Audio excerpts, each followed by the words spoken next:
Iyayikhetha iGumgedlela inkosi enkulu Bombela Sitimela Samabhono baba mkhulu phakade amen.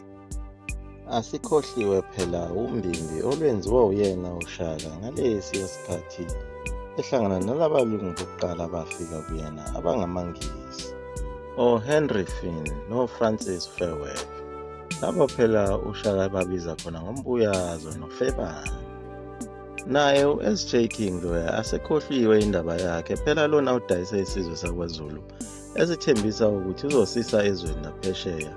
Wadlala ngoShaka wamphica ngodaka emehlweni ethi uyomqeqeshela amabutho. Lawo mabutho phela ekade ehamba naye uSotobe beyobamba udonga lena emampondweni koGqeberha bebanjiswa yilomlungu lona okuthiwa uSJ King. uShaka wayembiza ngomking. Lawo mangisi agcina ezitholele isiqeshana sendawo kuye uShaka ngesihle, efuna phela ukuhlomula ngomqondo wawo amangisi lawa njengoba ethumele namabutho ukuthi ayoqeqeshwa afundiswe ukwakha izibhamu nezinhlamba kanye nokudubula. Wayehlakaniphe kakhulu yena uShaka ngoba phela kufanele uzazi izindlela zesitha sakho, njengoba phela abantu bethi balandela uNkulunkulu kodwa bengazazi izindlela zikaSathane. Bezithola behamba ngazo izindlela zikaSathane lezi bebe bethi balandela indlela kaNkulunkulu umveli nqangi umezi bezulu nomhlaba. Kwazofika isikhathi sikaDingane lapho uDingane khona ayehluleka ukubona nokwehlukanisa amabhunu namaNgisi. Ngalesi sikhathi phela uDingane ebulala bonke abantu ababehlobene noShaka.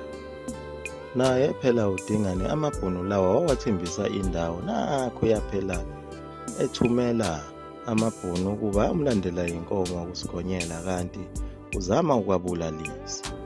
Likhulumile iGumgedlela ngaleyo ndaba lapho lelithi khona amasongoka sigonyela. Phela isono samabhunu kwaba ukuthi asuke asondela esigodlweni lapho kuhlala khona izintombi.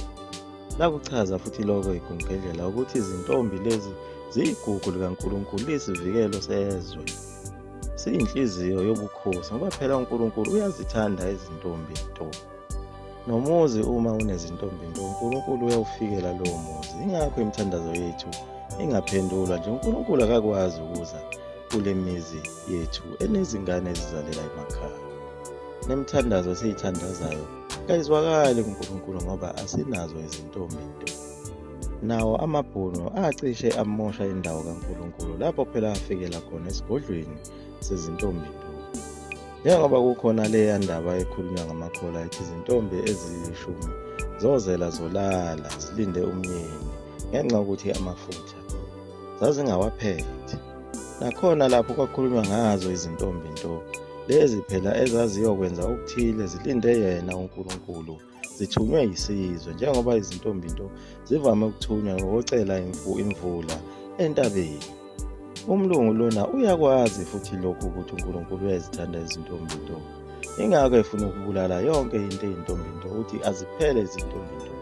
Uthi leyo nto ibandlulula laba abanye abantwana abaphunyukile bona bangaba izintombi nto.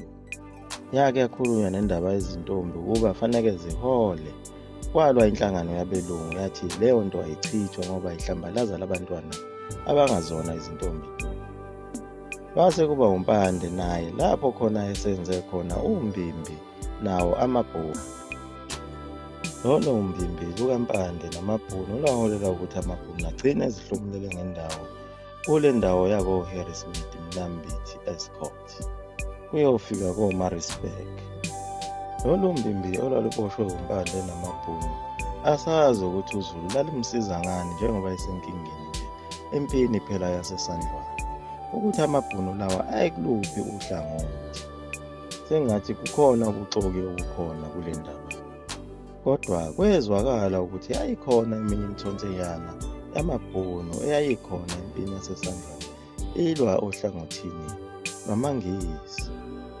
Phela abaningi noma izizwe eziningi zaba amambuka zihlanganyela isidlo ocethwayo ngoba phela zazitshela ukuthi angeke aze aphumelele kule mpi. Kwasekuyibo ubumbuka bobugwala bese kuba khona lamambuka ayekade balekile khona kwaZulu abaleka awela uthukela. nazo izitha zakhe uCetshwayo lezi phela akade eyishaya. Siyakhumbula ukuthi kukhona lapho ashaya khona azabulala abanye abantwana bakubo osimpoyiyana, wagcina kusinde umthonga lona ubalekile. Asazi ukuthi yena njengamanje ukuphi futhi wenzani. Nabo omntwana omkhulu abagcina nabo bebalekela lona ulaka lukaCetshwayo. Njengoba phela kade kukhona le yampi yasendonda kusuka lapho phela abulala khona umfowabo uMbuyazo, lapho phela uCetshwayo abhukudisa khona amadoda amadala aze abalekela eThekwini. Nawo aqishile akhona phela lawo madoda lawo ayesebuthweni lezigqoza, ibutho phela lakhe uMbuyazo aselivusileke njengamanje. Leli butho lihlangene nalo lithi liyohlangana nalo leliya butho elihlanganiswe amangisi elibizwa ngokuthi i-ANC. Impi kaZulu ayisenawo ulayini wokunqamula makunjena, ikakwe yonke indawo.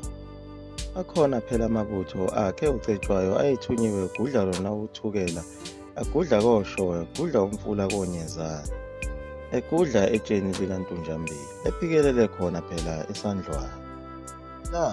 Onke lamabutho amnyama anamakhosi awo nezinduna zawo, okuyiwona eziwadedele ukuba ayolekelela amangisi ukuze kuzonqotshwa uZulu. Lawa phela esike sawabala: inkosi uMotha Modelo, yena phela yagcina inikezwe indawo yalaphana eNquthu, inkosi yakwaLitholi, inkosi yakwaDlomo, inkosi yakwaCele, nenkosi yamaMpofu. Iwona ayidedele amabutho ukuthi kuyoshawa lesi siqhwaga lesi esinguCetshwayo. Amangisi phela wona ayiphethe yena uSir Bentley lona, okuyena wayengukhomishina omkhulu, high commissioner, bese ezoba nabo okhomanda bakhe laba oLord Chelmsford, okwakuyena khomanda omkhulu, kuze oCharles Percy okhomanda, bese kuba oLieutenant Colonel o-Anton Danford, no-Henry Pulley, no-Alvin Wood, no-Lieutenant Charles Rowe, no-Lieutenant Melville kanye no-Lieutenant Cockhill.